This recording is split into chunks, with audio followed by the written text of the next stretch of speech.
Azərbaycan Respublika Prezidentinin səlahiyyətlərini yerinə yetirərkən, Azərbaycan Respublika Konstitusiyasına əməl edəcəyimə, dövlət müstəqilliyini və ərazi bütövlüyünü qoruyacağıma, xalqa ləyaqətlə xidmət edəcəyimə and içirəm. Bütün varlığımla and içirəm. Müstəqilliyimizi qoruyacağıma, bayrağımızı dalğalandıracağıma, ədalətdən dönməyəcəyimə and içirəm. Mənim varlığım, mənim gücüm, mənim amalım yalnız Azərbaycandır. Yaşasın Azərbaycan!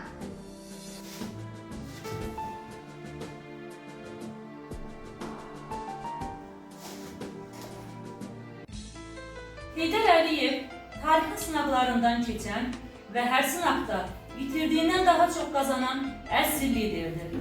Onun müdrik kəlamlarını təqdim edirik.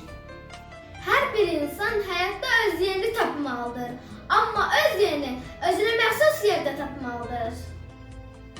Ədalətsizliklə ədaləti bərpa etmək olmaz.